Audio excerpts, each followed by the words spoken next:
Hey there, I'm Brittany Schroeder, and business and marketing are my jam. I'm here to walk you step by step through this crazy thing we call business. I'm a small town girl, chocolate eating, Diet Coke drinking mom, marketing guru, automation Jedi, and all around good time. This is your weekly dose of all things business and life, sprinkled with some fun. This is the Redefine Business Podcast.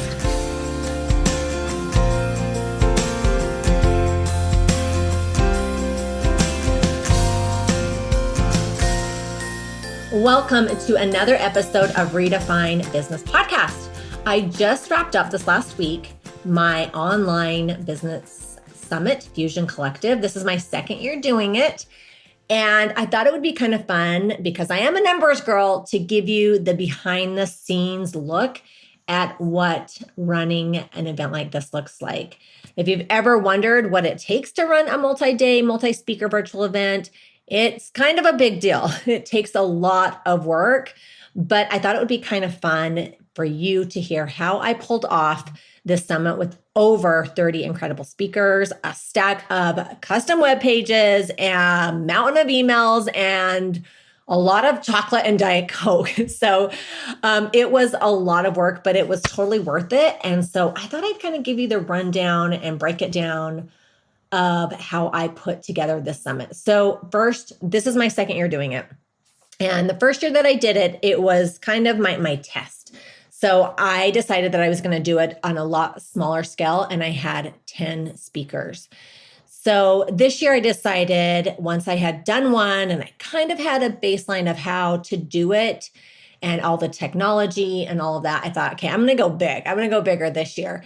So this year I decided to set a goal that I was going to have 30 speakers. So how did I get those speakers? The first thing that I did is I sent out an email to my list. I have over 10,000 people on my list. A lot of them are probably not experts. Probably some of them are experts in their field, but a lot of my email list is people who are a little bit more beginning in their career or in their entrepreneur journey. But I do have a lot of amazing people on my list. So I sent out a list. I created a form, an intake form, and had people apply if they were interested. So I had quite a few people that responded and were interested in being a speaker at my summit. I asked them what topics, what their niche were, just kind of to get to know them. So that was kind of the first step that I did. So then, along with my assistant, we had created an Airtable, which is like a database. And we put those, it was actually an automation where anybody who filled out a form, it went into this database. Kind of went through and we looked at people who we thought would be a good speaker. Obviously, the goal of doing these online summits is reaching the masses, but also getting quality speakers. So it's kind of a bunch of different factors that you're looking at when you are looking for speakers. So I want people who have a pretty decent following because that's how you market it. That's how you have a successful event, is by having people market it for you, your speakers market it for you. So we sent out this email and we kind of started looking at the speakers who we wanted, what topics, there was a lot of different niches that we were looking for. We were looking for somebody, obviously, social media, email marketing, business law, copywriting, a bunch of different things that we were looking for. So we went through that list and we started to outreach to some of the people who had submitted an application. And we started to get a number of people that said that they were interested. Another thing that I had done is I had a contract, but I also had a list of expectations for my speakers where I ran down, hey, this is the date of the event. This is, you're expected to promote it. This is how many emails we ask that you send out, social media posts. So just to make sure that we were on the same page and that they were willing to promote it. So we sent that out.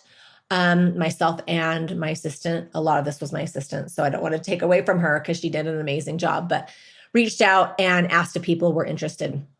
Once they were interested, this time, something different that I did this time, not with all the speakers, but with the majority of them, I did a Zoom call with them. I wanted to kind of interview them to see if we meshed well, to see if they were willing to promote and kind of just go over the expectations so I knew that we were on the same page.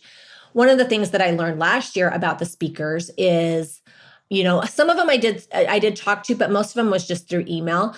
But what I noticed, and this was a frustration, is I had, out of the 10 speakers, about half of them promoted and the other half didn't.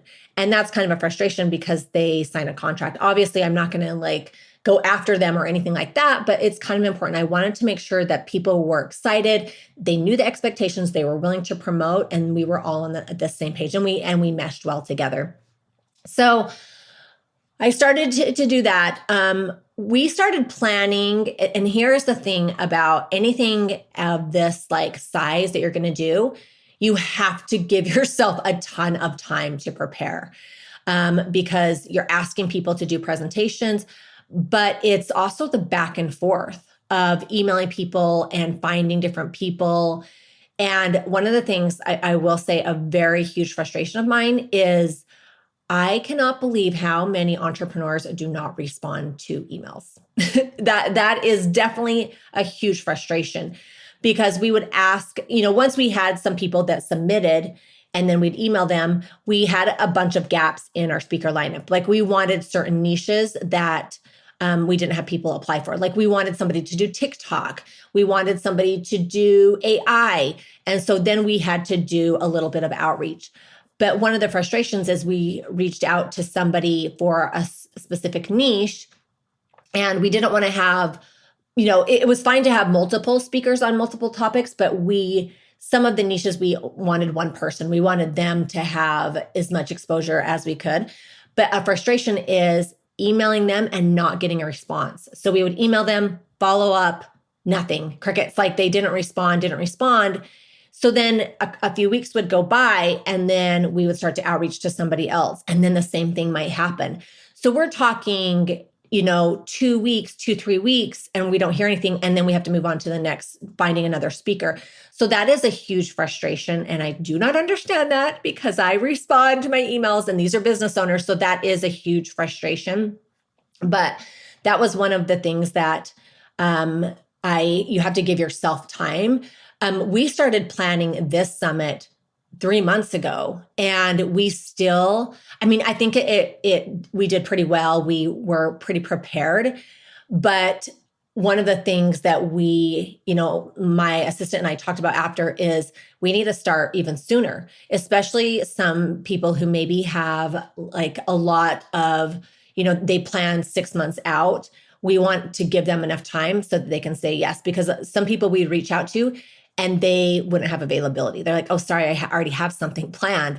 So that was one of the things that we talked about after is we need to start 6 months in getting the speaker lineup, asking people, and then, it just takes time. So that was one of the things that we did. So as we got closer, even this is kind of a frustration, but I'm pretty calm about it.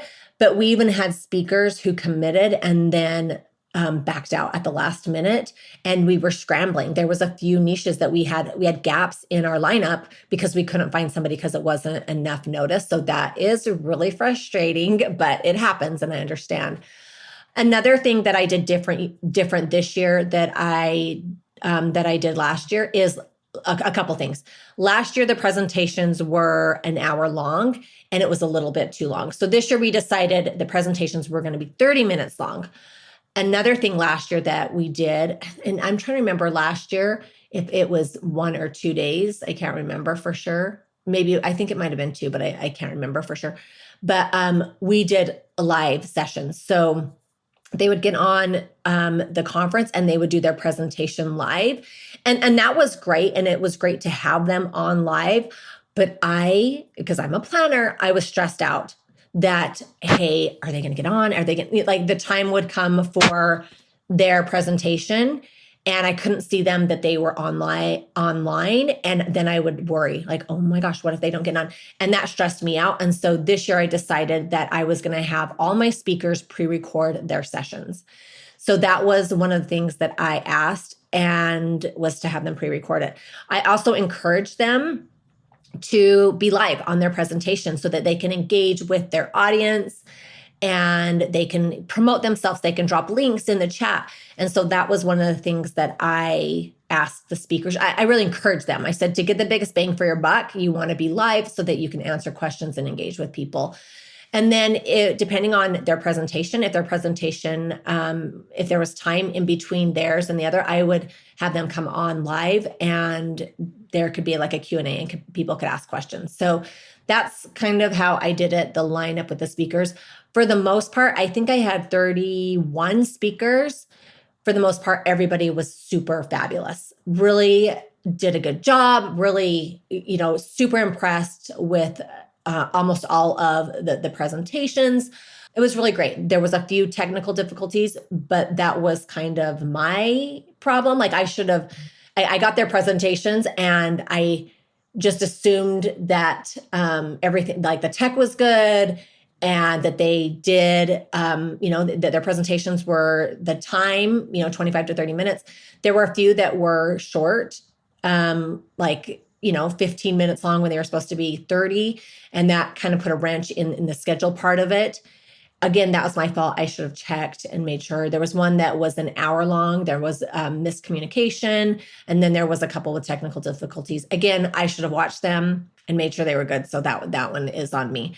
But overall, it was good. The speakers were great. Another thing that I did with the speakers this year is I did a meet and greet where I invited them to come on and introduced people and said, collab with each other. Like, rising tides lifts all ships and build relationships. There's lots of people in here that want to do podcasts, that want exposure, that could be a good partnership or collaboration, get to know each other. So I thought that was cool. And I got really good feedback from the speakers. They thought that was really cool to meet the other speakers and get to know them.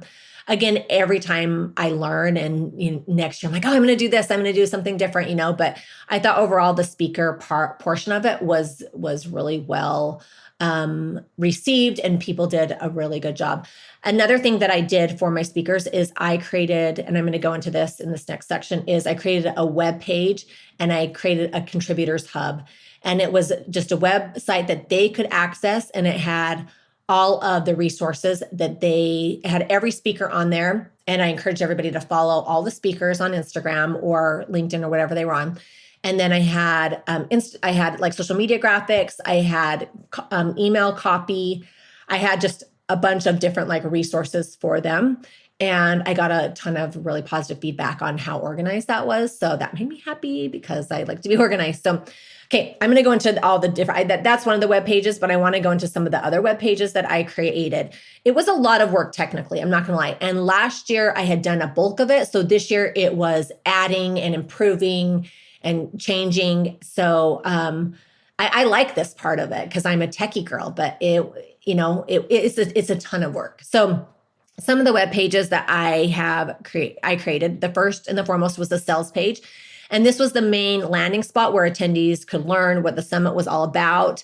And this is where they got their free ticket or the VIP upgrade. And I made sure all the speakers were highlighted. And I also put bios and headshots on there.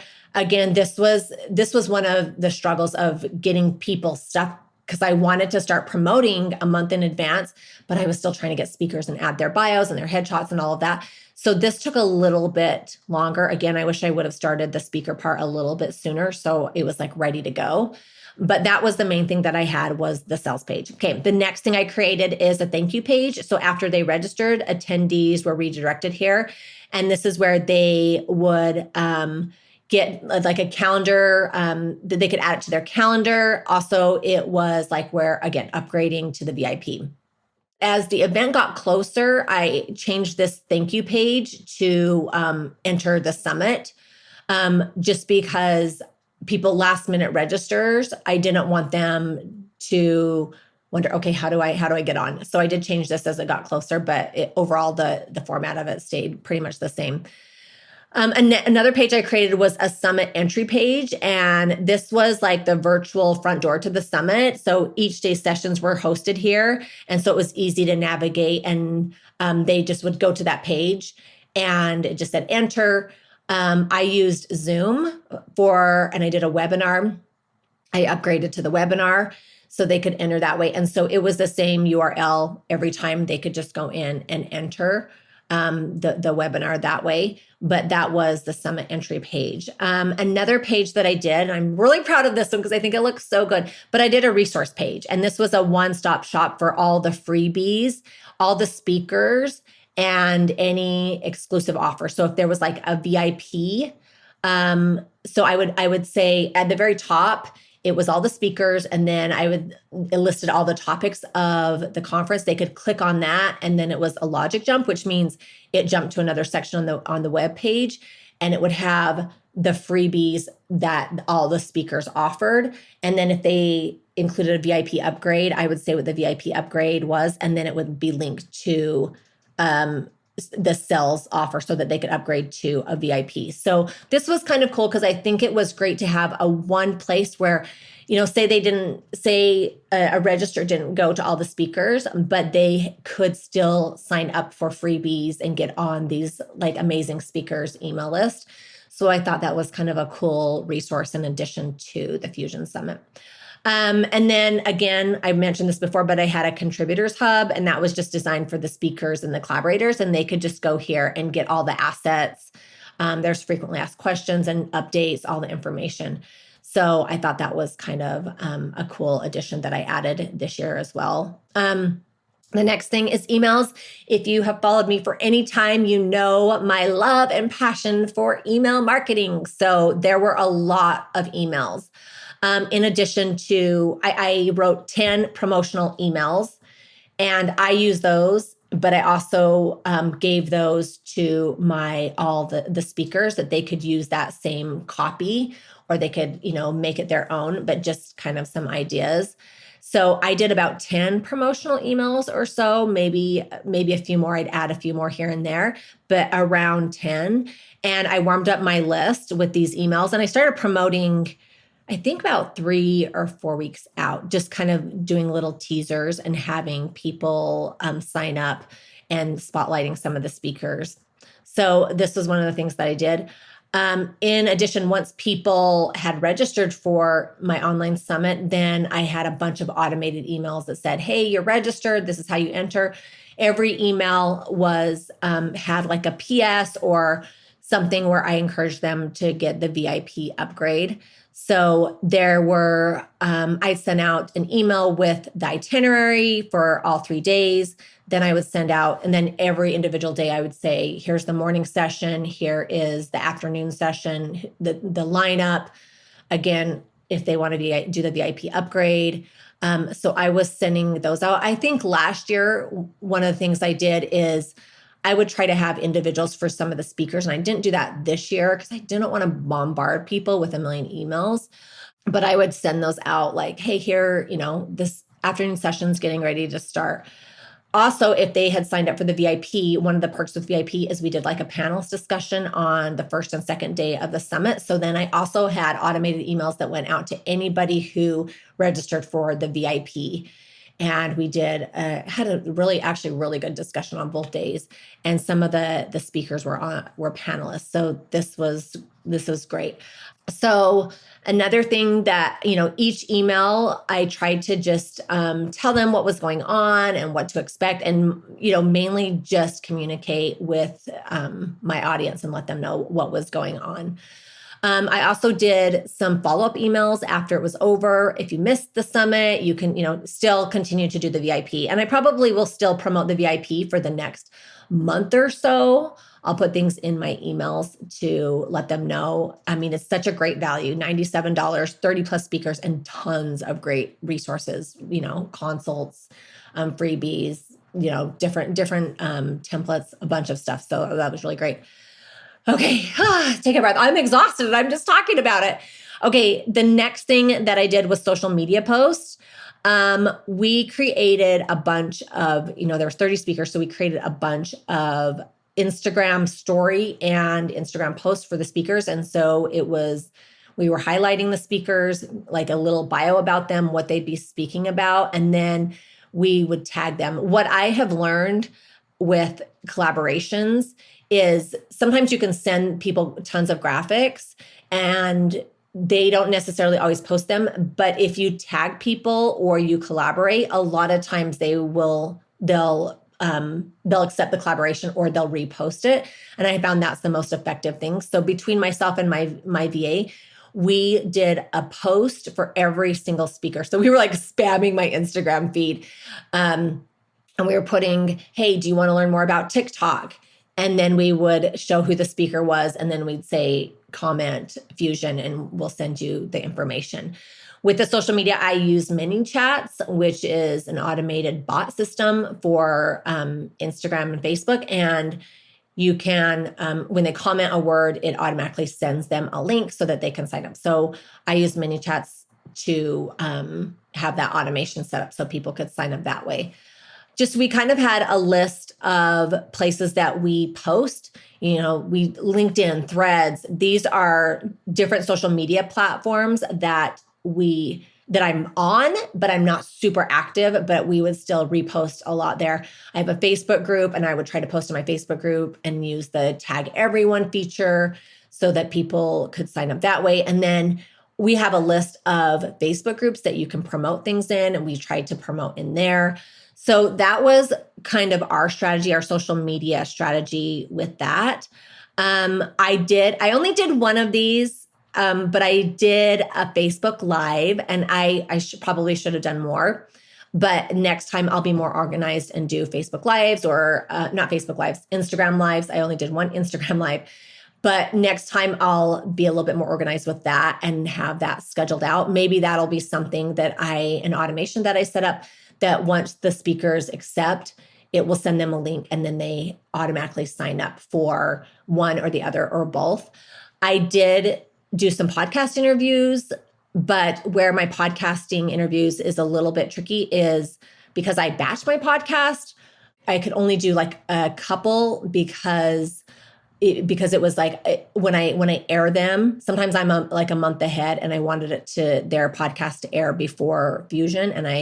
So that's kind of tricky with me because I batch my podcasting. So, but I did that. One of the things I did, another thing that I did was Facebook ads. And this was kind of a last minute thing where I'm like, I should do some Facebook ads. And I need to look and see the conversion on that. I think that I spent, and I need to look for sure, but I think I spent about $500 on Facebook ads. And I know that I'll have to look again to give you all the numbers, but I did have, my Facebook ads did convert. I did get some people to sign up. It's kind of tricky because, everybody's promoting. So I'd have to really dive into the analytics to see where people were coming from. But Facebook ads do work. And especially if you're doing something for free. And I did have people sign up for my, for the Fusion. So that was kind of the behind the scenes with the setup. And this is mainly like the technical setup. I learned, I'm going to do it again. It was really fun. I'll have to look and see how many registers I got. The last I checked, I think there was close to 500 people who registered. I had set a goal for 1,000, but I'm a big dreamer. I'm a big goal setter. But I was happy with that. Not obviously when you have that many people sign up, it's a smaller percentage of people that actually come, and it was a live event.